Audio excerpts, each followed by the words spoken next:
Sur l'étagère là-bas. Donnez-moi un amen. Sur l'étagère là-bas. Tu ne peux pas prendre ça avec ta table. Mais il te faut prendre l'échelle. Dites-moi un amen. Pas n'importe quelle échelle. Mais prenez l'échelle de Jacob. Je me sens très bien. Et Branham me dit, dans l'échelle de Jacob, c'est pas Jacob qui montait. Donnez-moi un amen. Mais c'était les anges qui montaient et qui descendaient. Quand les anges montaient, ils montaient avec les requêtes, avec les situations de Jacob. Donnez-moi un amen. Jacob, c'est le type de l'église. Donnez-moi un amen. Je crois que vous avez des requêtes. Je crois que vous avez des problèmes. Mais ce matin, tu ne vas pas monter. Donnez-moi un amen. Mais c'est les anges qui vont monter pour aller chercher la réponse. Donnez-moi un amen. Le frère Branham me dit, les anges, ce sont les prédicateurs.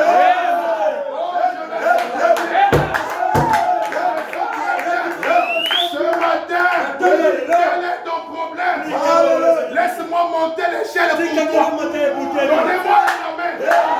J'aimerais te dire que le vrai mariage ne se trouve pas terre, mais ça se trouve en haut. Donnez-moi un amen. La véritable épouse se trouve en haut. Est-ce que c'est la vérité? Ce matin, si tu es célibataire et que tu as besoin d'une bonne femme, je monte l'échelle de Jacob. Donnez-moi un amen. Pour aller prendre la solution. Donnez-moi un amen. Toi, tu es un fils dans la maison. Tu n'as pas à monter les échelles. Laisse les serviteurs monter à ta place. Oh, pasteur Amour. Monte un peu l'échelle. Va chercher tout ce qu'il faut pour cette église. Ce matin, je te dis, même si on t'avait bloqué sous l'eau, toi, tu n'évolueras pas. Toi, ta vie ne changera pas. Mais ce matin, nous n'allons pas descendre sous l'eau là-bas. Nous montons seulement sous l'échelle. La solution ne viendra pas d'en bas, mais ta solution viendra d'en haut. Donnez-moi un amen. Vous me suivez très bien. La force de Samson ne se trouvait pas sur ses pieds. Mais la force de Samson se trouvait sur ses cheveux. Les cheveux ne sont pas en bas, mais les cheveux sont toujours en haut. Est-ce que je peux entendre un amen? Et ce matin, nous avons plus que Samson. Est-ce que vous dites un amen? La colonne de feu n'est pas en bas, mais elle se trouve où? Oh, je me sens très bien. Le Branham me dit, Samson n'avait pas à tergiverser. Le problème de Samson, quand l'ennemi venait l'attaquer, il touchait selon les cheveux. Est-ce que les cheveux sont toujours là? Si les cheveux sont là, même s'ils sont 10 000 Philistins, Dieu va les détruire. Donnez-moi un amen. L'essentiel de ta famille, l'essentiel du quartier, les magiciens. Ce matin, nous leur disons que la chevelure de Samson, c'est les 7 tonnerres de Dieu. Donnez-moi un amen. Avec les tonnerres, ce matin, nous anéantissons. Donnez-moi un amen. La pauvreté doit quitter ta maison. Donnez-moi un amen. Tu dois être riche. Ce n'est pas un péché. Donnez-moi un amen. Il y a des gens qui sont trop humbles, frère. Comment? Parce que si Dieu me donne trop d'argent là, j'irai en enfer. Non, ça c'est pas une vérité. Je vais dire à quelqu'un, quand tu iras au ciel, tu trouveras Salomon là. Oui, exactement. La Bible dit, depuis l'histoire de l'humanité, jusqu'à aujourd'hui, il n'y a personne qui a été plus riche que ça. Non, c'est la vérité ou pas? c'est la vérité. Et il est parti au ciel. Oui. C'est vrai, non? Oui. Bon, il y a deux catégories du ciel. Il y a le ciel du pauvre Lazare.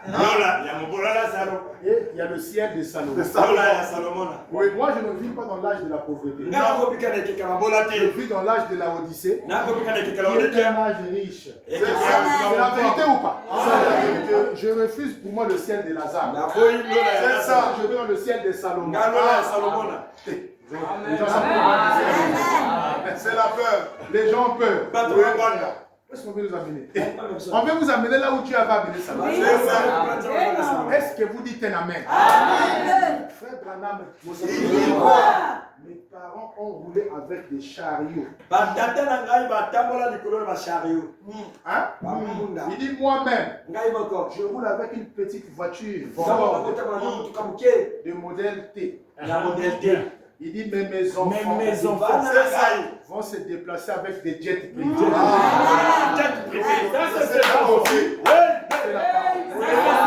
Moi je crois que je suis un enfant de Branham. Est-ce que toi aussi tu le crois, frère? Je refuse les cuisses de poulet.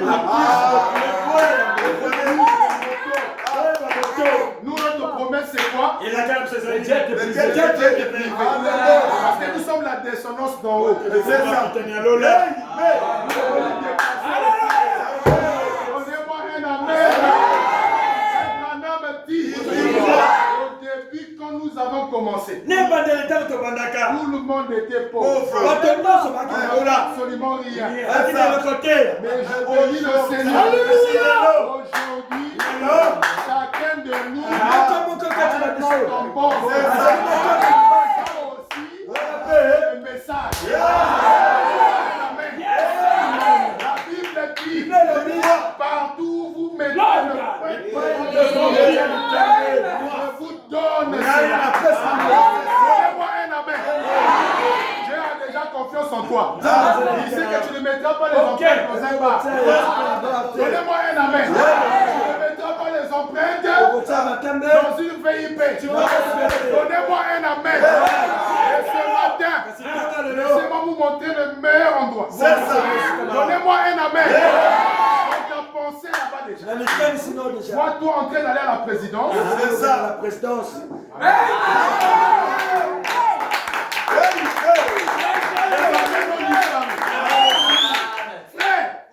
Au ministère de Finances, on a besoin de toi aussi.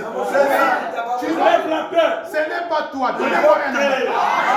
Toi, va faire seulement le pas. C'est Dieu qui va te donner le reste. Dès demain là, va faire le pas. Je vous ai emmené un témoin ici. Il a perdu son travail. Il est venu me voir. C'est ça, pasteur. Oh non, pasteur. Moi, vraiment, j'ai perdu le travail. Je ne sais pas comment je vais faire pour payer la maison. Je ne sais pas comment je vais faire pour nourrir la famille. Ça, c'est un petit problème. Frère, nous sommes les distributeurs de la puissance. Je lui ai dit, quand une porte se ferme, il y a une autre qui est plus grande que celle là où tu étais là. Et aujourd'hui, ça n'a même pas fait combien? Un mois. Un mois seulement. Il voit comme ça, c'est le téléphone qui sonne. Monsieur Tono Mouyama Serva, vous êtes attendu pour un entretien ici, là, dans une grande société. On va taire le nom pour que le diable n'écoute pas. C'est ça. Parce qu'il faut travailler dans le silence. Donnez-moi un amen. Il est parti là-bas, il m'a envoyé, j'ai dit, oh, mais ça c'est des petits trucs, prends ça. Et aujourd'hui, il travaille là. C'est ça. Qu'est-ce qui manquera à Dieu de faire la même chose aussi? Il est le mal. Frère, non, voilà ma qualité. C'est ça. Enlève-moi ça. Est-ce que vous dites la même? Je dis bien, nous allons monter l'échelle pour toi. Il dit, en effet, ils ont derrière eux toute la puissance du ciel. Ils sont des ambassadeurs du trône. Absolument. Chaque ambassadeur de Christ détient l'autorité. Et tout ce que Christ possède appartient à cet ambassadeur. C'est ça. Il a dit, allez partout dans le monde. Vous êtes mes témoins. Et une fois que le Saint-Esprit est venu sur vous, il dit un témoin, qu'est-ce que c'est? Ok, merci beaucoup. Merci, je termine. Il dit un témoin, qu'est-ce que c'est? C'était dans il doit venir témoigner de quelque chose. Tout le pouvoir du ciel sont entre vos mains. Pourquoi restons-nous immobiles? L'église est stérile et nous sommeillons. C'est parce que nous ne connaissons pas ces choses. Mais ce matin, je te dis, le pouvoir est toujours disponible. La divinité n'est plus au ciel. Elle est sur la terre. Ce matin, j'aimerais des gens qui ont de sérieux problèmes. Moi, je n'arrive pas à payer la maison. C'est trop petit.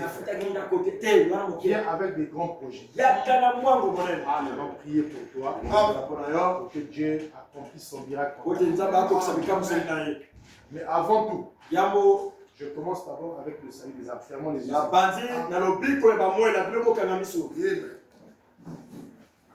Avec nos yeux fermés. Est-ce qu'il y a quelqu'un qui aimerait donner sa vie à Jésus-Christ? Devenir une nouvelle créature. Est-ce qu'il y a quelqu'un d'autre qui est prêt à donner sa vie à Jésus ce matin? Tu peux te lever, toi qui as levé la main. Oh! Est-ce qu'il y a quelqu'un d'autre qui aimerait donner sa vie à Jésus-Christ?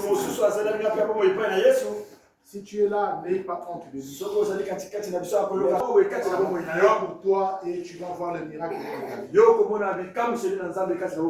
Est-ce qu'il y a quelqu'un d'autre aussi qui a hésité donner sa vie à Jésus-Christ? Si tu es là, c'est toi que nous sommes en train d'attendre. La Bible dit celui qui aura honte de moi, que Dieu te bénisse mon frère. Est-ce qu'il y a quelqu'un d'autre encore qui aimerait donner sa vie à Jésus-Christ? Il a dit, si vous avez honte